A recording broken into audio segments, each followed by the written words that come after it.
In this video, I'm going to be showing you how to win any fight with this boxing combination. It is simple, easy to learn and powerful. This combination is the 1-2. Before we get in with the boxing, I'd like to invite you to join my free boxing course. Now, this is going to teach you everything you need as a beginner boxer to start your boxing journey and really start boxing to a good level. If it interests you, then my free boxing course is in the top link of the description below. Simply join my free school community and you can find the course inside there. Back to the video. The first thing that we need when throwing a 1-2 is a good, strong boxing stance. So what we want to do is start off with our feet nice and wide. They're not too narrow and they're not too far apart.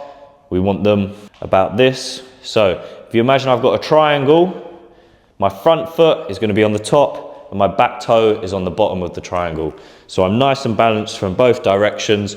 If I'm too narrow, I can be pushed over. If I'm too wide, I'm an easy target. So we need to find a balance in between the two. The next thing we want to do is keep our back heel off the ground. Now this is going to allow us later to rotate and turn with the cross, which is going to generate more power. Once we've got our feet down, it's time to learn about some hand placement. What we want to do is keep our elbows tight to our body, which is going to protect us from body shots. Our back hand, our rear hand is going to be up at our chin, and our lead hand is going to be just in front of our chin like so, making sure that our elbows are in and we're nice and relaxed. And if I show you from the side, it should look something like this. And I'll show you from the other side, it should look something like this. Now what this does is it keeps us as protected as possible and also in the best position possible to throw punches of our own. Now the first step in throwing the 1-2 is going to be some footwork. What we want to do, start off in our boxing stance with our hands up, and all we want to do is move our front foot only, tapping it forward and bringing it back. Tap forward, bring it back, tap forward and bring it back. Now an important thing we need to remember is not to put too much weight on this front foot, otherwise when we do bring it back, we're going to struggle. Instead, keep your weight on that back foot and you're simply tapping forward, turning on slightly. So tap and turn, keep all of your weight on the back foot. And as we tap, turn your body on so that our shoulder and our hip are turning, which is going to help us generate power when it comes to throwing that jab. Now it's time to add on the jab. So what we want to do is we want to extend that hand out, turning over. We're not punching like this. We're turning over like so. We're basically screwing that hand out and we're landing with those two knuckles there. So we're here, turn over, bring the shoulder to the chin, fully extend that elbow. A lot of people throw a jab like this. We need to make sure everything is locked out. That's going to give us maximum distance and maximum power. So once we've got that down, we can combine the jab and the footwork together. What we want to do, as our foot starts to move, our hand is going to come out. Our foot and our hand should land at the same time, and they should also come back at the same time. Now if I show you from the side, it should look like this.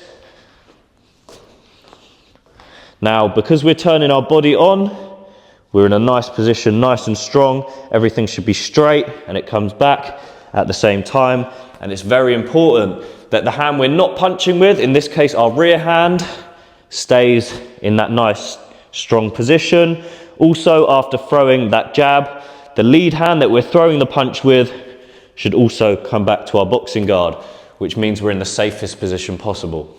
Now I'm going to demonstrate on the bag that why stepping with the jab is so important. If you imagine this is my opponent or my target and I'm trying to hit them with the jab, but I don't move my feet, you can see I'm not going to be able to hit them. Now, if I step that foot forward and throw the jab at the same time, look at how different it is. So you can see now I'm covering that extra distance. I'm popping the jab out and I'm coming straight back to my boxing guard. Once we've got this down, what we can do now is add on the cross. Now, after we've landed that jab and we start to come back, at the same time, as soon as this hand starts to come back, we want to twist through with the cross. Now, the cross is the exact same as the jab, just with the backhand. Same way, we're turning through, fully extending that arm, bringing our shoulder to our chin. Now, a tip to generate more power on the cross is to turn our body, our hips, through with the punch. Now, we don't want to lean in, we want to just turn our hips with the punch. Our foot can turn just as long as we're turning our hips. That's all that matters, our hips and our shoulder behind the punch. So now when we put that together, it should look like this. We step with the jab. As that jab starts to come back, we twist through with the cross. After throwing the cross, we come back to our neutral boxing guard with our hands up. Now, when we put that together, it should look like this.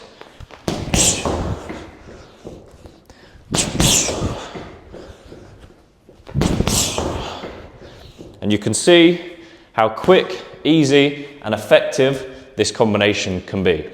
If you found this video helpful, then click that subscribe button down below. Don't forget to join my free community to gain access to my free boxing course, and I'll see you in my next video.